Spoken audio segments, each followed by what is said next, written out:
Yêu miền VCC, ba miền xin chào quý anh chị em trên toàn thể, trên mạng xã hội YouTube. Xin chào đến các anh chị em. Hôm nay tôi làm một cái clip để xem cái xoài Thái Lan khổng lồ. Đấy, anh em xem thế nào đây. Cái xoài này quả nó rất to. Tôi chưa bao giờ thấy quả như thế này.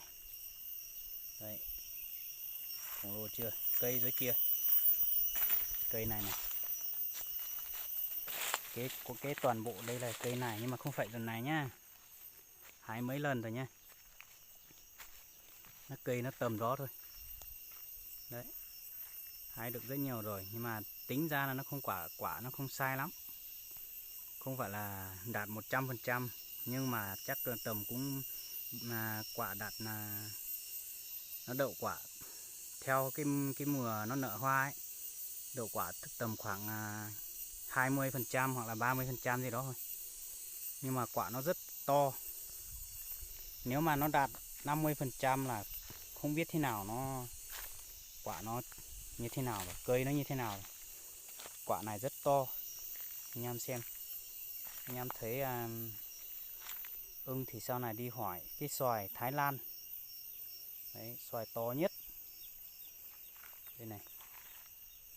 Đấy, cái bao này, bao cái ở trong bao này là đây, cái cây dưới này này, cây dưới này cũng hái mấy lần mấy đợt rồi đấy, 3-4 đợt gì đó rồi.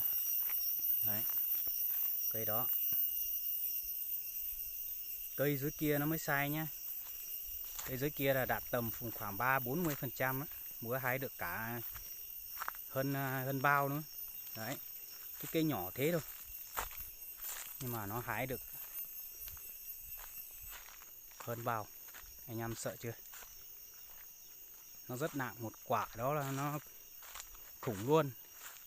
Có quả nó lên tới 1 ký mấy, 1 cân 2 cân rưỡi. Mùa này là nó cái to, cái quả to đấy hái hết rồi. Mùa này là hết. Tôi mới quay để cho anh em xem cái quả này nó năng suất thế nào ấy. Nếu mà nó đậu hết, nó đậu tầm khoảng 50% thôi.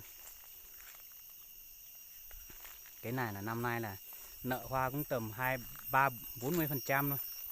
Nhưng mà nó đậu quả chắc tầm 20% gì đó.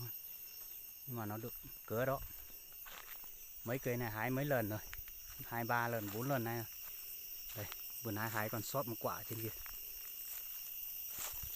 Đấy, sót một quả đây này, tính hái hết rồi, nhưng mà nó sót một quả này. Đấy, nó đậu từ 2 quả 3 quả gì đó này. Đây, xoài khổng lồ luôn. Đấy, cái này là cái giống Thái Lan đấy. Anh em xem, nếu mà cảm thấy thích ấy, sau này là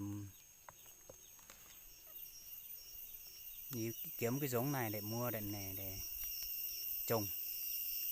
Giống này người ta bán rất đắt, nhưng mà vườn nhà mình, do nhà mình là không có điều kiện mang đi bán, lại không đủ điều kiện để xuất xứ cho người ta. Cái này là ít, có mấy cây thôi, tầm 10 mấy cây thôi, mà được cả mấy 2-3 tạ gì đó rồi đấy. 10 mấy cây, nhưng mà không phải là cây nào nó cũng đậu hết nha. Rồi, xin chào anh em. Nếu anh em thấy cái quả nào ưng thì anh em đi kiếm để mua nhá. Đừng quên để nhớ like và đăng ký kênh cho Yêu Miền VTC 3 miền nhé. Xin chân thành cảm ơn các anh chị em nhé.